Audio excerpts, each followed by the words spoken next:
Selamat datang di channel Hosiana TV. Sebelum Anda menonton, jangan lupa subscribe, like, komen, dan jangan lupa aktifkan lonceng pemberitahuannya supaya mengetahui video terbaru dari kami. Duduk kembali. Selamat pagi Bapak Ibu yang dikasihi Tuhan. Shalom. Di hari yang spesial, kita bersama-sama pagi hari ini merayakan hari kenaikan Tuhan kita, Yesus Kristus. Saya akan mengajak setiap kita untuk melihat satu bagian firman Tuhan di dalam kitab Kisah Para Rasul, pasal yang pertama, ayat yang ke-6 sampai dengan ayat yang ke-11. Kisah Rasul pasal yang pertama, ayat yang ke-6 sampai dengan ayat yang ke-11. Mari kita akan membaca silih berganti. Demikian bunyi firman Tuhan. Yesus terangkat ke surga. Maka bertanyalah mereka yang berkumpul di situ, "Tuhan, maukah Engkau pada masa ini memulihkan kerajaan bagi Israel?"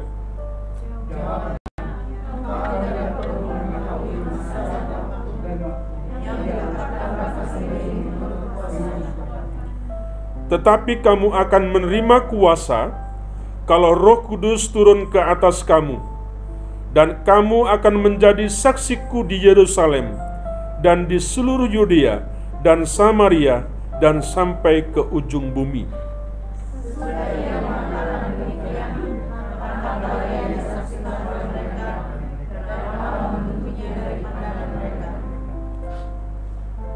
Ketika mereka sedang menatap ke langit, waktu ia naik itu, tiba-tiba berdirilah dua orang yang berpakaian putih dekat mereka. Dan berkata kepada mereka, "Hai orang-orang Galilea, mengapakah kamu berdiri melihat ke langit?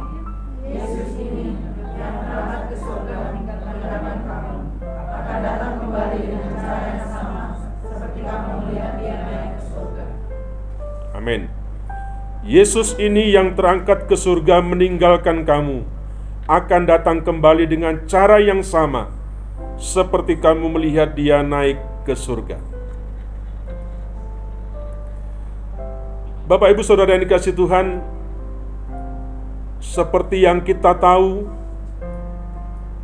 sebelum Yesus naik ke surga, Yesus masih berada di bumi selama 40 hari. Apa tujuan Tuhan Yesus selama 40 hari? Dia menemui Yesus murid-muridnya. Apa maksud daripada Yesus menemui, menampakkan diri kepada murid-muridnya?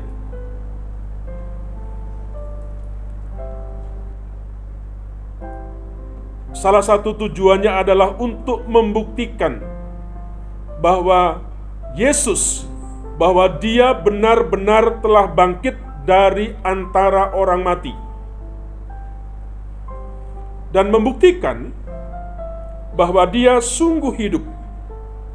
Sehingga selama 40 harilah Yesus datang kepada murid-muridnya dengan maksud seperti di atas. Semua orang tahu bahwa Yesus dikubur, tetapi pada akhirnya dia bangkit.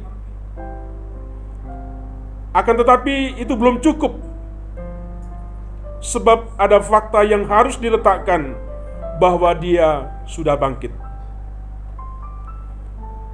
Ada tanda-tanda, ada bukti-bukti, ada mukjizat yang Yesus perbuat untuk menunjukkan betapa pentingnya mempercayai serta meyakini hal kebangkitan Yesus. Dalam masa 40 hari, Bapak Ibu Saudara kasih Tuhan, setelah kebangkitan Yesus terdapat sebuah perbedaan dalam kehidupan Yesus. Bagaimana Yesus hidup dalam pelayanannya selama 3,5 tahun sebelum dia mati dan bagaimana Yesus hidup setelah dia bangkit sangatlah berbeda. Yang membedakan adalah setelah Yesus bangkit tidak ada lagi pencobaan, ya, tidak ada lagi serangan dari orang Yahudi yang berupaya untuk melakukan sesuatu terhadap Yesus. Hari ini umat Tuhan seluruh dunia sedang merayakan hari kenaikan Yesus Kristus ke surga. Bapak Ibu Saudara kasih Tuhan, walaupun demikian sampai saat ini masih banyak orang-orang yang meragukan akan kebangkitan daripada Yesus, bahkan juga kenaikannya ke surga. Mereka berpikir semua itu hanyalah sebuah cerita, sebuah dongeng, sebuah imajinasi, sebuah rekayasa daripada manusia untuk mencari sesuatu yang sensasi seperti itu.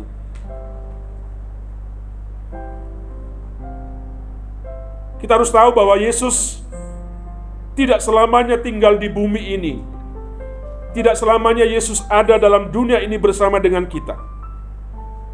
Karena Yesus harus kembali ke surga, kembali kepada Bapanya, dengan satu tujuan adalah untuk menyediakan tempat bagi kita orang-orang yang percaya kepadanya.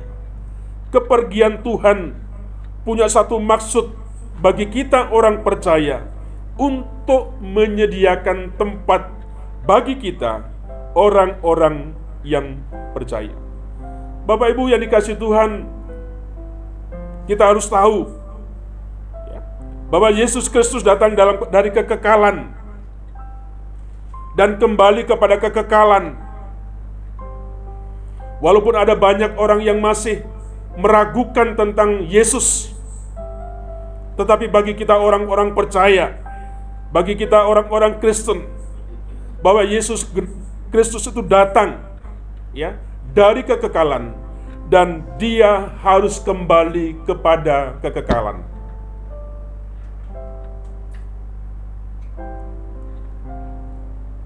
Kita tahu Yesus adalah Allah yang menjelma menjadi manusia, turun ke bumi, turun ke dunia dengan satu tujuan adalah untuk menebus dosa-dosa kita. Meskipun Tuhan Yesus telah naik ke surga, hari ini kita melihat, kita mendengar, dia tidak membiarkan umatnya sendiri ketika dia kembali ke surga. Dia tidak membiarkan kita sendiri, tidak membiarkan kita menjadi yatim piatu, tetapi Yesus memberikan seorang penolong bagi kita, yaitu Roh Kudus, yang senantiasa menolong kepada kita orang yang percaya, yang senantiasa menyertai kita sepanjang Allah memberikan kehidupan kepada setiap kita. Sebab itu Bapak Ibu, kita bersyukur memang ditinggalkan oleh orang-orang yang kita cintai, orang-orang yang kita kasih, itu sesuatu yang tidak mudah. Tetapi kita diingatkan, kita diberitahu oleh firman Tuhan. Tuhan tidak membiarkan kita menjadi seorang diri. Tuhan tidak membiarkan kita berjalan sesuai dengan apa yang kita mau. Tetapi dia telah memberikan seorang penolong kepada setiap kita, yaitu Roh Kudus. Dialah yang menolong kita. Dialah yang menyertai setiap kita. Bapak Ibu bisa lihat dalam Yohanes pasal yang ke-14 ayat 16 sampai dengan ayat yang ke-17. Kitab Injil Yohanes pasal 14 ayat yang ke-16 dan ayat yang ke-17. Aku akan meminta kepada Bapa, dan ia akan memberikan kepadamu seorang penolong yang lain, supaya ia menyertai kamu selama-lamanya, yaitu Roh kebenaran. Dunia tidak dapat menerima dia, sebab dunia tidak melihat dia, dan dunia tidak mengenal dia. tetapi kamu mengenal Dia, sebab Ia menyertai kamu dan akan diam di dalam kamu. Bagi kita sekarang, Bapak Ibu Saudara kasih Tuhan, adalah kita mempersiapkan diri sambil menanti kedatangan Yesus kembali. Sebagaimana yang kita tahu bahwa perihal kenaikan Yesus Kristus ke surga merupakan satu puncak rangkaian aktivitas Yesus selama di bumi. Inilah satu peristiwa sebagai akhir dalam misi Yesus ketika di dunia, sebagai sebuah puncak aktivitas Yesus selama di bumi. Tidak ada lagi aktivitas Yesus yang ditulis, yang dicatat dalam Alkitab setelah peristiwa kenaikannya.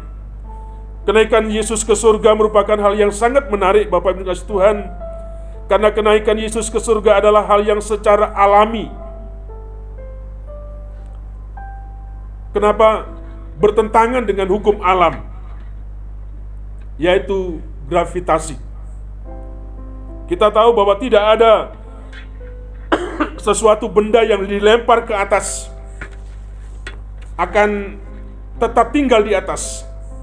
Tapi ketika Yesus naik ke surga, hukum gravitasi bumi tidak berlaku atas Yesus. Namun bukan berarti gravitasi tidak ada. Kuasa kebangkitan Kristus sudah terjadi, memungkinkan Yesus untuk melawan hukum Allah. Kalau kita membaca bagian firman Tuhan tadi, Bapak Ibu, ada beberapa hal yang diingatkan kepada setiap kita. Sifat kenaikan daripada Yesus Kristus. Apa itu?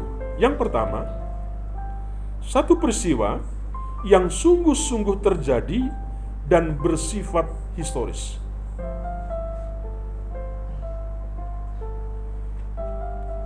Tidak seperti banyak orang dunia yang tadi kita baca.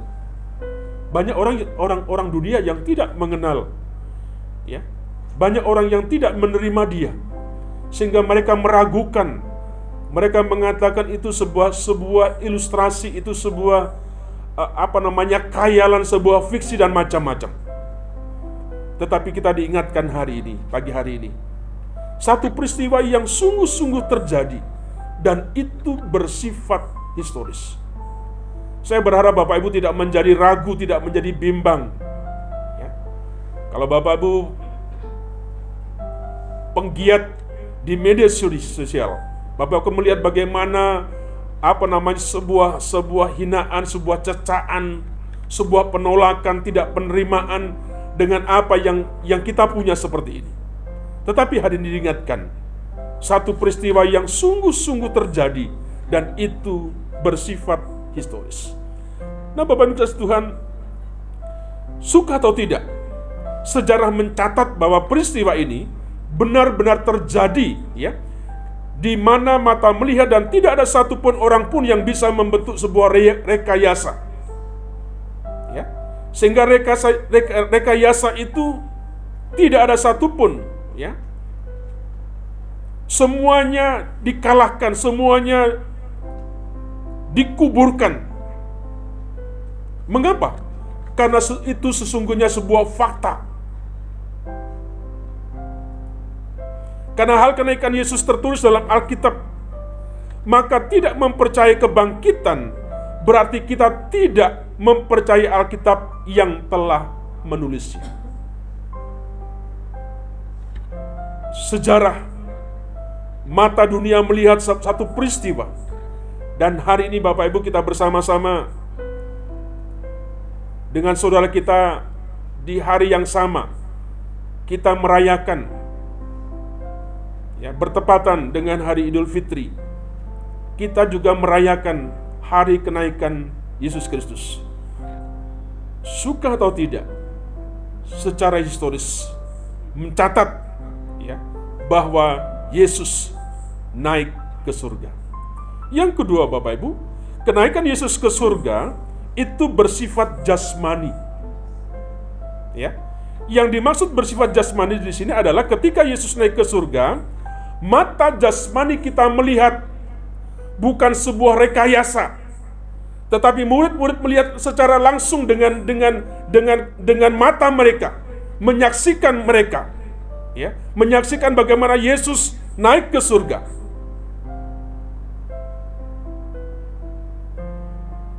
Bahkan kedatangannya dalam firman Tuhan berkata seperti ini, Bapak Ibu. Sebagaimana kamu melihat dia naik ke surga, maka demikian juga dia akan datang kembali. Artinya apa? Nanti kita akan melihat Yesus datang kembali bersifat jasmani.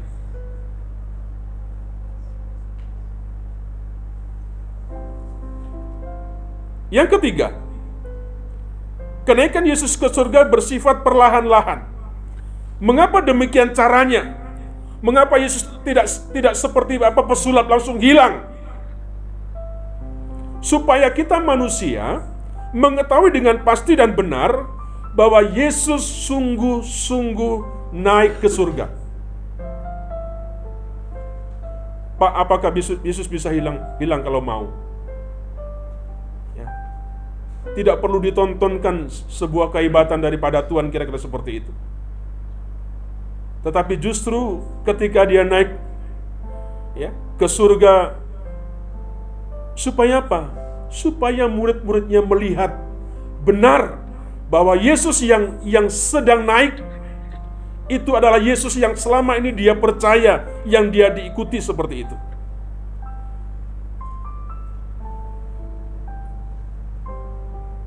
Bapak Ibu, kita selalu diingatkan setiap kita merayakan hari kenaikan Yesus Kristus, kita harus tahu betul, kita harus yakin betul, kita harus punya sebuah iman yang betul, ya, supaya kita tidak ragu, supaya tidak menjadi sebuah tradisi. Ya. Apa tujuan Yesus naik ke surga?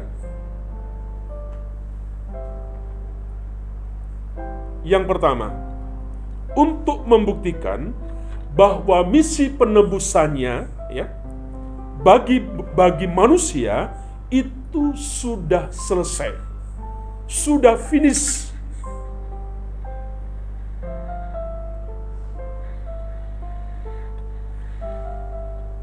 Kalau Yesus belum menyelesaikan karya penugasannya dari Allah, apakah surga terbuka? Ya. Yesus diutus oleh Bapanya ke dalam dunia ini dengan satu maksud, adalah misi penebusan bagi manusia. Kalau sudah selesai, Yesus boleh pulang. Tetapi belum selesai, tidak boleh pulang. Ya. Sehingga surga akan tertutup bagi Yesus bila karya penebusannya itu belum selesai. Nah, dengan diterimanya Yesus oleh Bapanya di surga, ini benar-benar menyatakan bahwa karya penebusannya sudah selesai. Ya. Tidak ada dalil-dalil lagi, tidak ada karya-karya yang lain. Sudah finish, sudah selesai.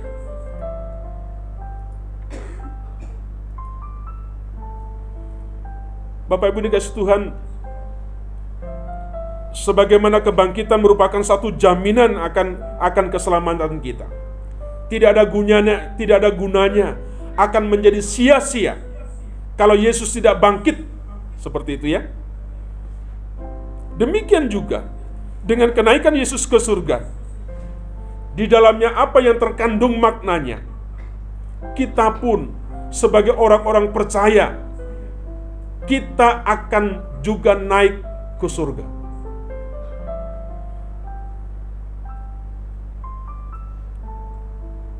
Yang kedua, yang sering kita dengar seperti dalam Yohanes 14 ayat 1 sampai 3. Di sana dikatakan Yohanes 14 ayat 1 sampai 3.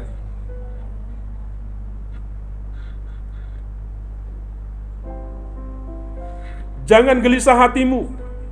Percayalah kepada Allah. Percayalah juga kepadaku. Di rumah Bapakku banyak tempat tinggal. Jika tidak demikian, tentu aku mengatakan kepadamu, sebab aku pergi ke situ untuk menyediakan tempat bagimu. Dan apabila aku telah pergi ke situ dan telah menyediakan tempat bagimu, aku akan datang kembali dan membawa kamu ke tempatku, supaya di tempat di mana aku berada, kamu pun berada. Yesus naik ke surga. Pada suatu saat nanti, Dia akan kembali. Ya. Untuk apa?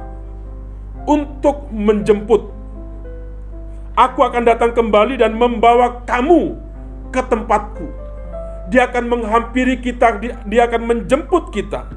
Kita dibawa di mana Tuhan sudah menyediakan tempat bagi kita.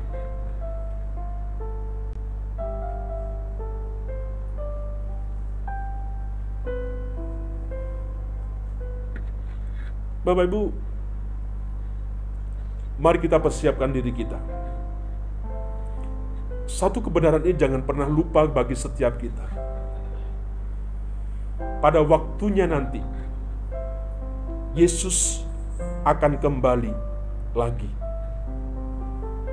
Ngapain kembali lagi? Untuk membawa kita. Untuk menjemput kita. Mudah-mudahan Bapak Ibu tidak hilang. Mudah-mudahan Bapak Ibu tidak menyimpang. Mudah-mudahan Bapak Ibu tidak meninggalkan Dia. Sehingga nanti Bapak Ibu ketika Yesus datang yang kedua kalinya, Bapak Ibu bisa bertemu dengan Dia untuk membawamu. Kemana? Ke surga. Surga adalah tempat terakhir kita yang bersifat abadi. Bila dunia identik dengan air mata, maka surga yang Tuhan sediakan bagi kita identik dengan sukacita. Tidak ada sebuah tangisan, tidak ada sebuah derita, tidak ada sebuah yang menyedihkan, tidak ada.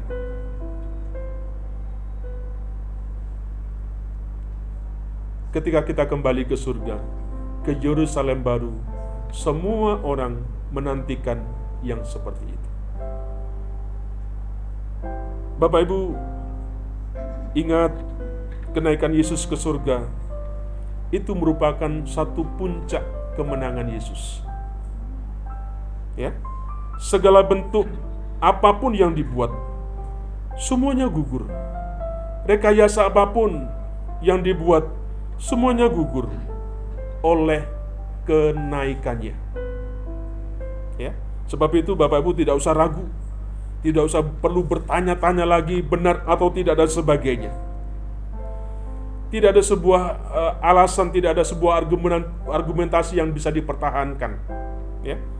Kenaikan Yesus ke surga itu menunjukkan bahwa dari sanalah Dia berasal. Kalaupun ada banyak orang yang tidak menerimanya, kalaupun ada banyak orang yang menolaknya, dunia tidak mengenal Dia. Ya. Tetapi jangan sampai kita sebagai orang-orang yang percaya kepadanya, kita menolak, kita tidak mengenal akan Dia. Bapak Ibu, kalau kita memperhatikan satu hari raya yang orang Kristen punya, yang kita selalu peringati, Bapak Ibu, itu mengingatkan kepada setiap kita sebuah kebenaran, sebuah prinsip, ya, yang tidak bisa kita meragukannya seperti itu.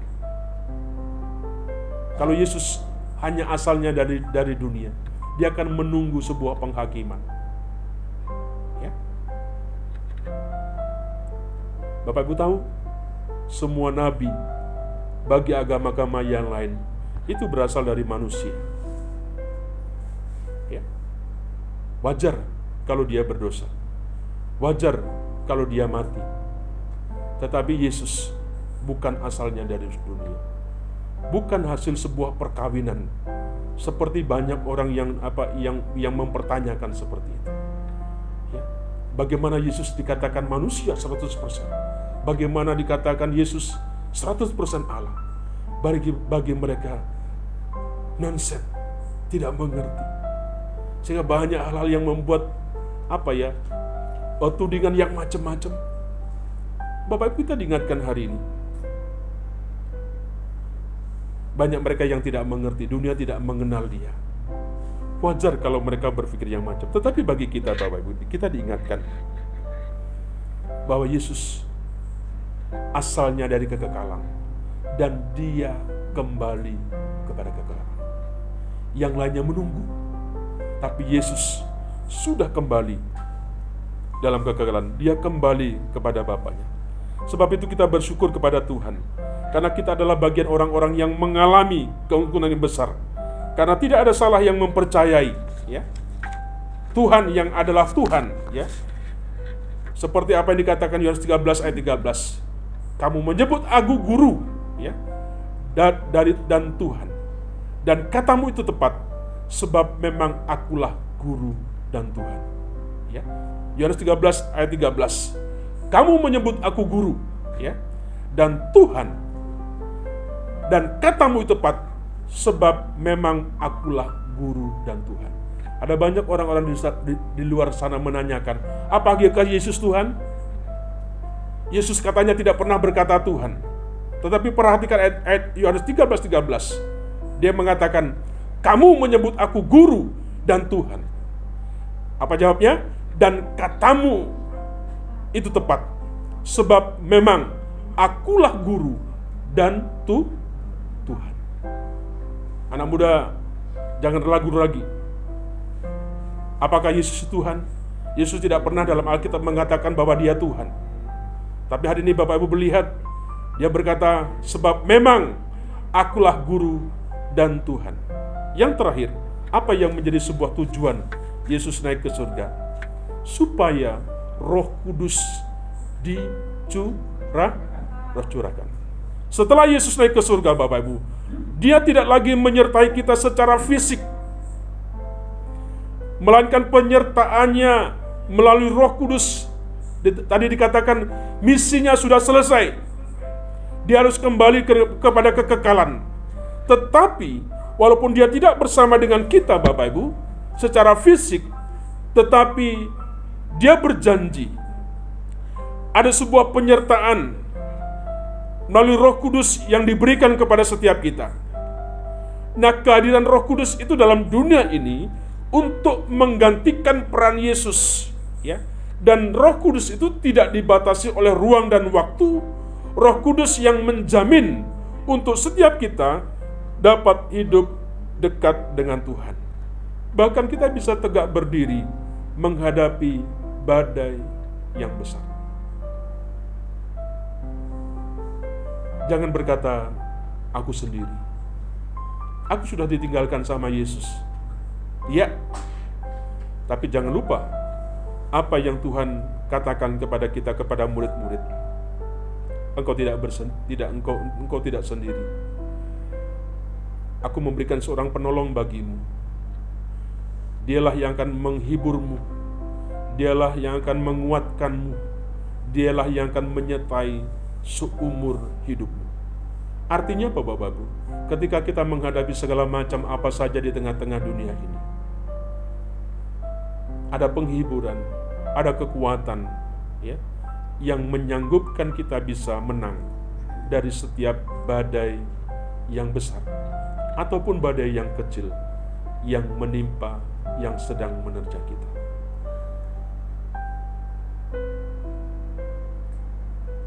Ingat apa yang menjadi pesan Yesus ketika Dia naik ke surga. Yang penting bahwa pada waktunya nanti Dia akan datang kembali. Mari kita persiapkan diri kita. Jangan menjadi seperti perumpamaan 10 gadis. Ada yang bodoh, ada yang berhikmat, ada yang bijaksana. Kita tidak mau menjadi gambaran daripada perumpamaan tersebut, khususnya mereka-mereka yang bodoh. Mari sambil kita menjalani kehidupan ini, Jangan sampai kehidupan ini kemudian membawa kita, membuat kita menjadi ngelantur. Apa yang menjadi tujuan daripada Allah itu menjadi melenceng. Sambil kita mempersiapkan diri, ya, untuk menyambut kedatangan kedua kalinya, biarlah Roh Kudus yang dijanjikan itu akan selalu menyertai, menemani akan setiap kita. Biarlah firman Tuhan hari ini memberkati setiap kita. Selamat kita bersama-sama merayakan hari kenaikan Tuhan kita Yesus Kristus. Mari kita tunduk kepala, kita berdoa.